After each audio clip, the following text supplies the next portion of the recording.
English language students often struggle to find the relationship between the sounds of English and the English writing system. This is particularly true with students whose first language has a writing system that is not based on a Roman-based alphabet. Because English has a very complicated and, quite frankly, convoluted development history, there is not a really obvious connection between the sound system of English and the writing system. So, for example, we have sounds that can be represented by many different letters.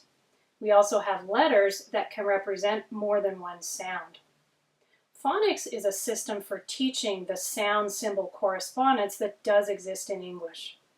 It's useful for beginner-level students who are just learning to read and write, and it's also useful for low-intermediate students who need to work on their spelling.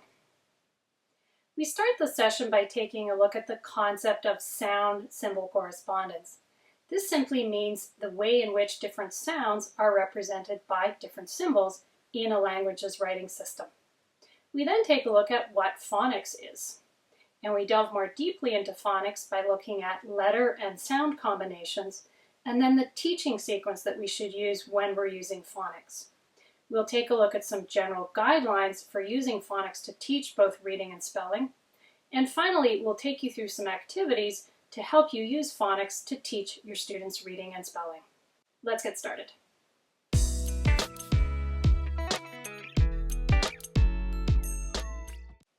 Sound-symbol correspondence simply means the relationship between the sounds of a language and the symbols that are used to represent that language in its written form.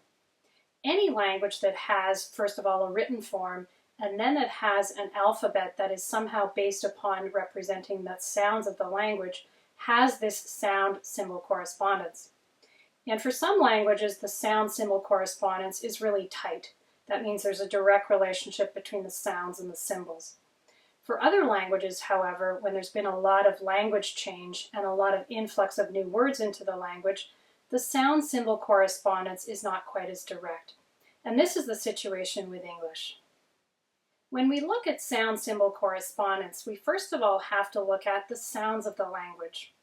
And the sounds of any language are represented using symbols from the International Phonemic Alphabet.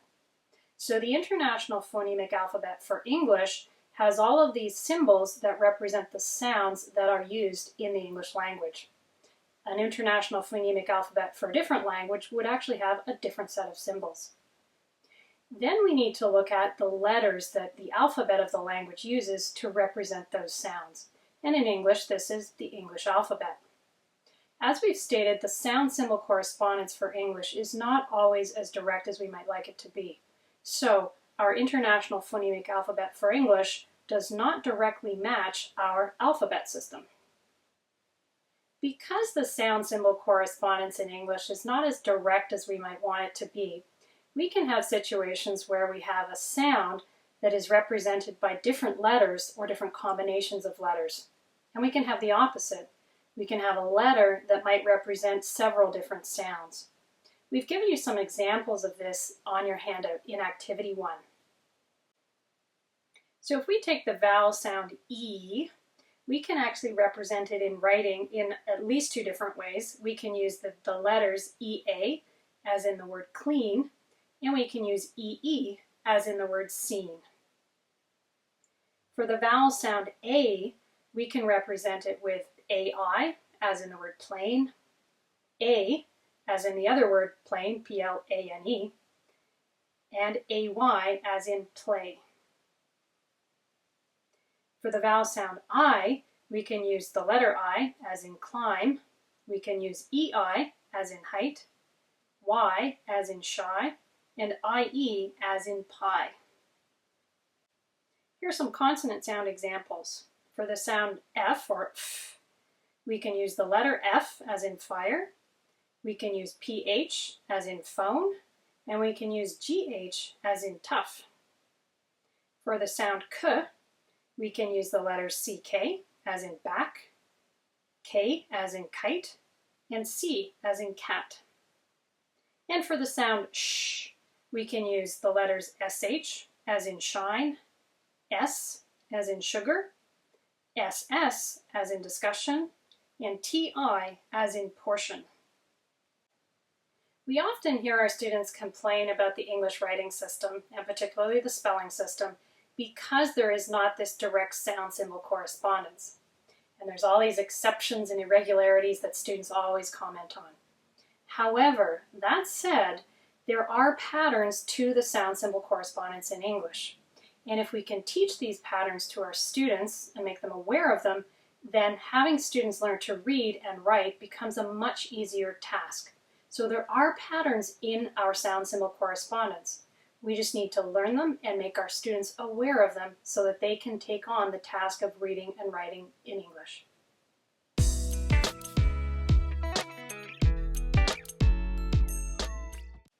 Phonics is a system for teaching reading and writing that helps students to bridge this gap in the sound symbol correspondence in English.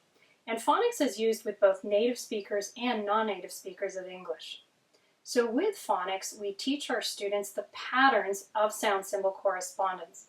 Once students know these patterns, they can tackle new words and sound them out so they can figure out how to pronounce these words. They can also do the opposite. They can take words that they know how to say and convert them accurately into English spelling. Phonics is a systematic way to make students aware of the existing sound symbol correspondence patterns in English. We basically unveil or reveal these patterns to our students and have them practice them and practice them and practice them until this becomes automatic knowledge for them. So we're going to take a look at some of the letter and sound combinations that we want to walk our students through as we're using phonics to teach them both reading and writing.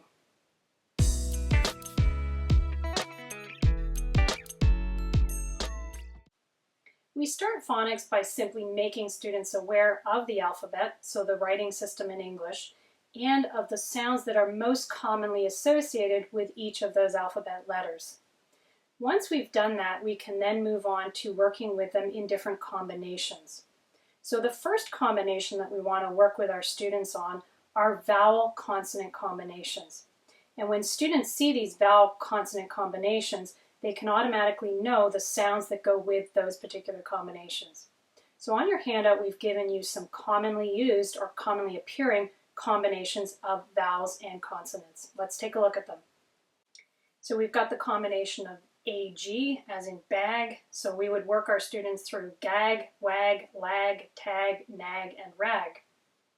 And then we can substitute other vowels in there so we can get OG, IG, and UG.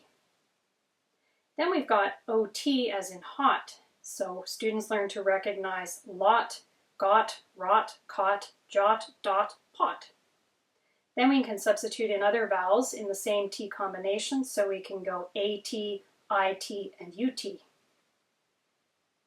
Digraphs are combinations of two or more consonant letters that make a single consonant sound. So here are some examples of digraphs. If we take the two consonants C and H and put them together, we get the single sound ch. So this gives us words like church, cheese, chuckle, chat, chug, chill, and cheap. We can take C and H again, and this time they have a different sound, k, as in chorus and choral. If we put C and K together, this represents the sound k, as in back, slack, tack, hack, wick, lack, yuck, knack, sock, puck, and rack. The consonants S and H give us the sound sh, as in sheep, ship, shut, shot, shine, sheet, and shop.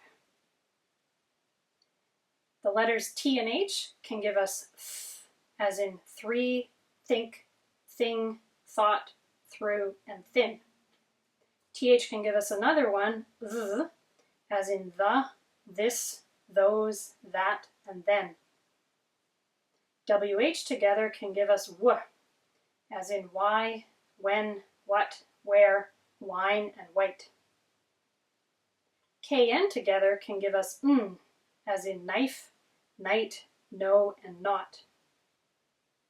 TI together can give us sh, as in motion, lotion, option, and action.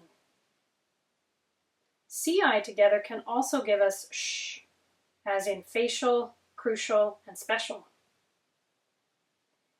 SC together can give us S, as in science, scissors, scent, and seen. WR together can give us as in rap, wrong, right, and wren.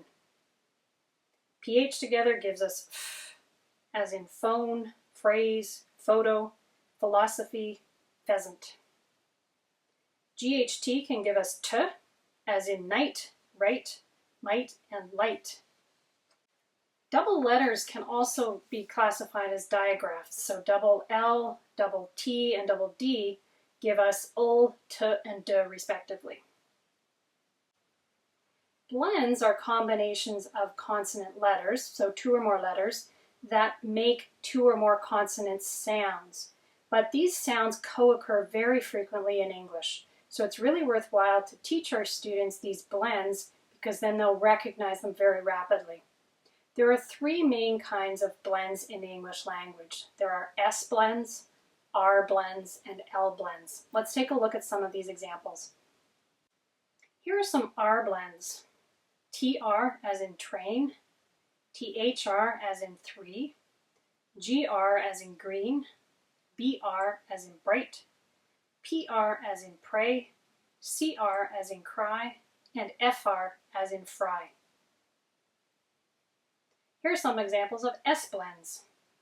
ST as in stop, SM as in smart, SN as in snap, SP as in spot, SC as in scan, SK as in skit, SW as in swim, and SQU as in square.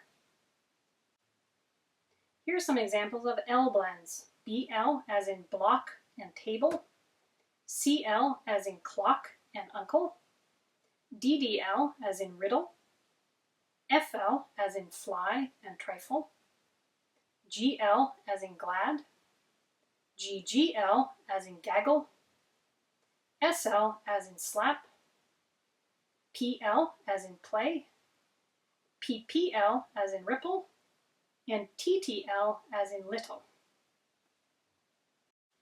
The next type of combination are final E combinations. In these, there is an E that goes at the end of the word after the consonant, and that E is silent.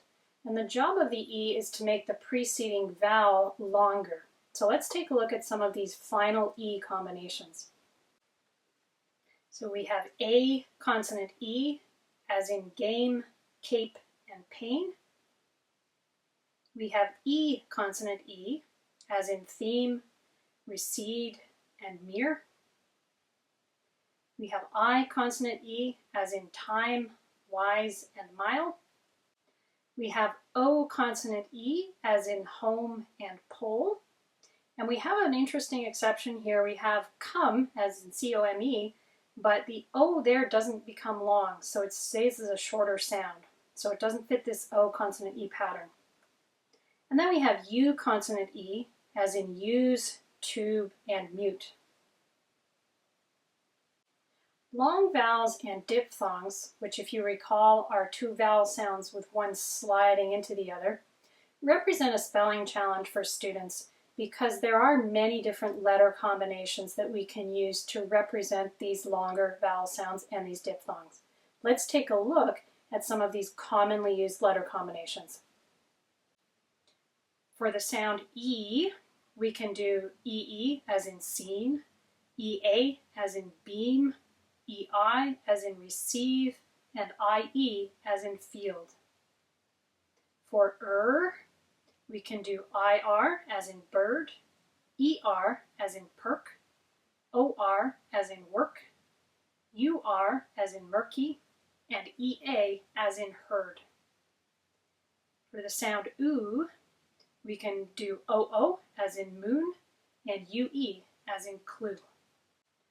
For the sound A, we can do A as in plane, AI as in the other plane, AY as in bay, and EI as in 8. For OO, we can do OU as in tourist.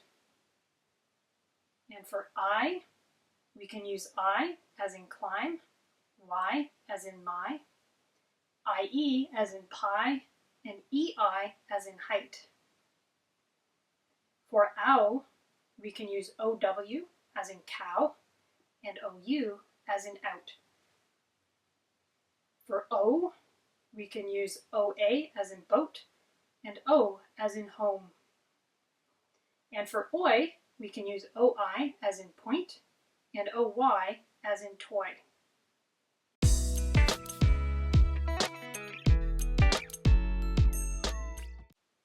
One of the things we want to think about when we're teaching using phonics is what order we're going to teach these different letter and sound patterns in. So here are some guidelines to think about when you're ordering your phonics. We want to teach short vowels before we teach long vowels. And then we immediately want to teach short vowel consonant combinations so we can get students reading right away with really short three-letter words. So these are the combinations of IG for ig, for example, or AT for at. Then we want to think about teaching our long vowels and our short vowels before our diphthongs. So teach short vowels and long vowels before those blended vowel sounds. When it comes to teaching consonants, we want to start with the most frequently occurring consonant sounds first. So we would teach the letter T before we teach the letter X, because there are many more T's in our language than X's. Then we want to make sure we teach the single consonant combinations before we move on to things like blends and digraphs. And finally, we want to make sure that we teach the simpler phonics combinations before the more complicated ones. Students get a kick out of the fact that they may actually be able to pronounce longer words as long as those phonics combinations in the word are simple. So students can pronounce the word hippopotamus quite easily because it has very simple phonics combinations. So start simple and then move to the more complex combinations.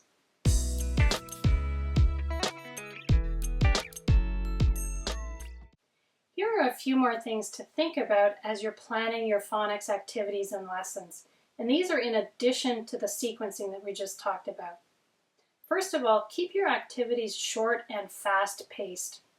Along with that, just cover a small chunk of phonics at a time. So don't try and introduce 3 or 4 different types of combinations. Just focus on one at a time. Next, begin each lesson with a review activity. So start with a phonics combination that students already know, and then introduce the new combination that you want to focus on. Next, allow for a lot of repetition. You want students to get really automatic with their phonics combinations and their recognition. So just repeat, repeat, repeat, and this is why you want to keep your activities short and fast-paced. That allows you to get that repetition in there. You want to create an environment in your classroom in which students become kind of like word detectives. So you want them to be curious about words and curious about how to spell them and how to pronounce them. So promote this curiosity about words in every way possible in all of your lessons, not just in your phonics lessons. Along with creating this curiosity about words, saturate the classroom environment with lots of words. So post words on the walls, get student work on the walls. Wherever possible, get those words up there so even when they're not specifically working on phonics, students can see those words and those letters in action. Finally, make sure that the words you use in your phonics lessons are words that the students actually know the meaning of. So don't introduce words just because of their phonics. Then, if you do that, unfortunately, you'll spend time going over meaning and usage as opposed to focusing on the phonics. So make sure your examples and the words that students are working with are words that they actually already know.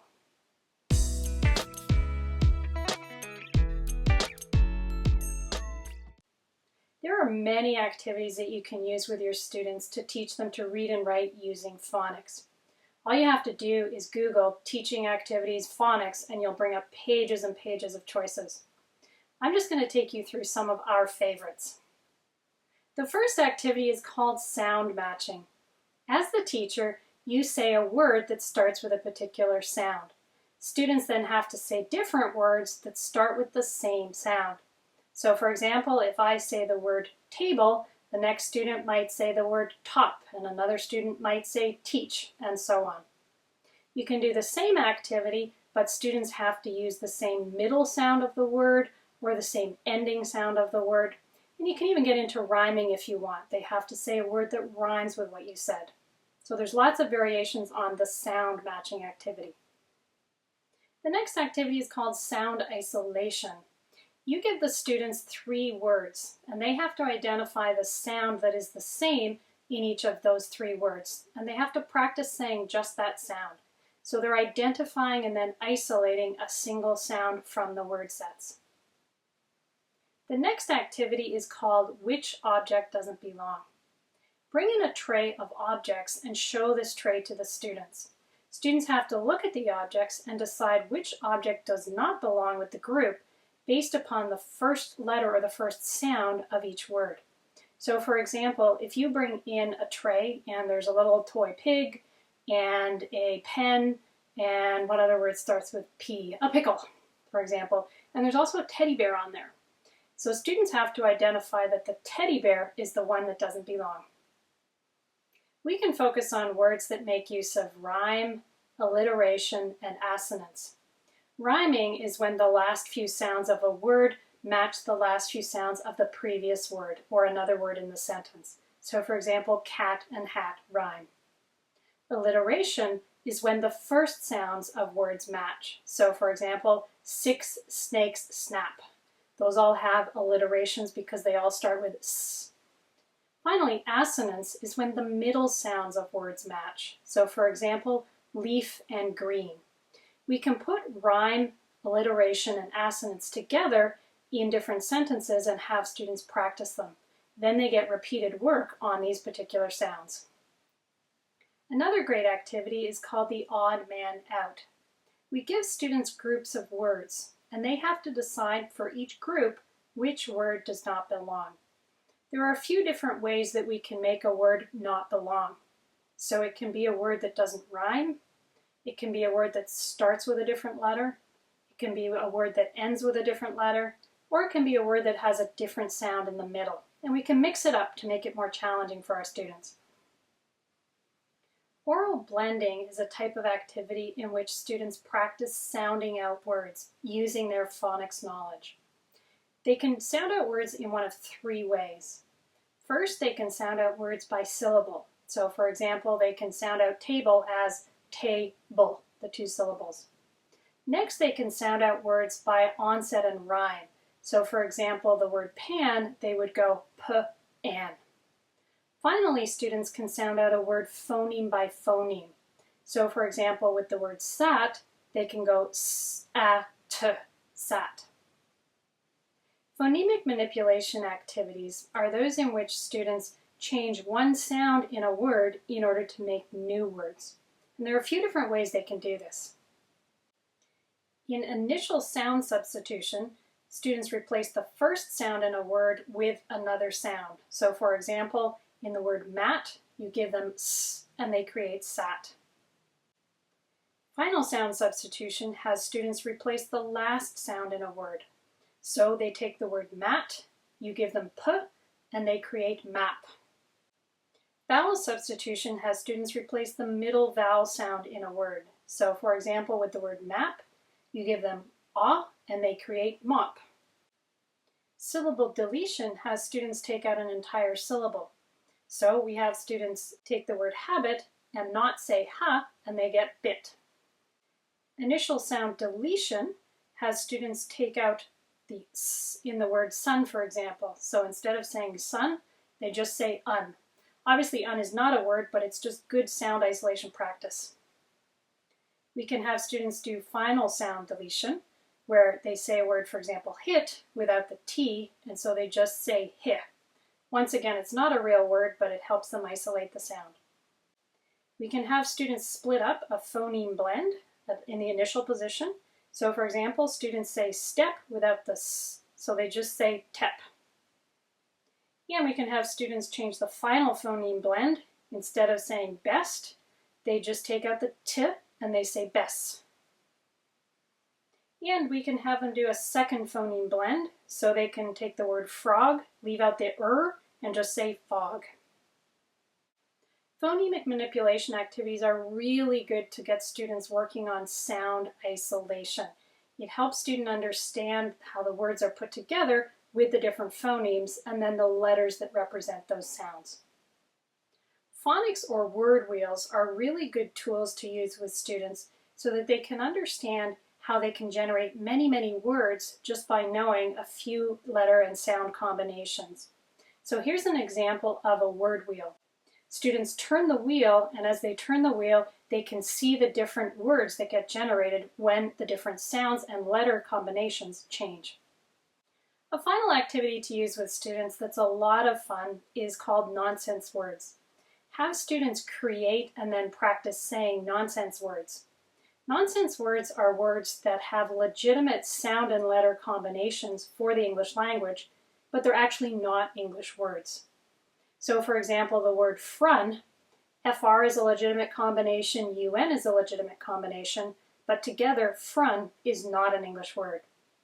A great poem to use with students to practice and use nonsense words is the poem called Jabberwocky by Lewis Carroll.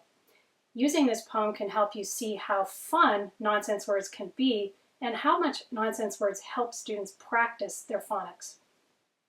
Phonics is a really great way to teach students reading and writing, and particularly spelling, in a way that makes the English sound system and the English writing system kind of come together in a systematic and logical way. We hear so much from our students, and quite frankly also from teachers, about how illogical the English writing system is. Using phonics helps us bring some logic and some method back into that system for students learning the writing system of English. So I really encourage you to use phonics, particularly with beginner level students and low intermediate students.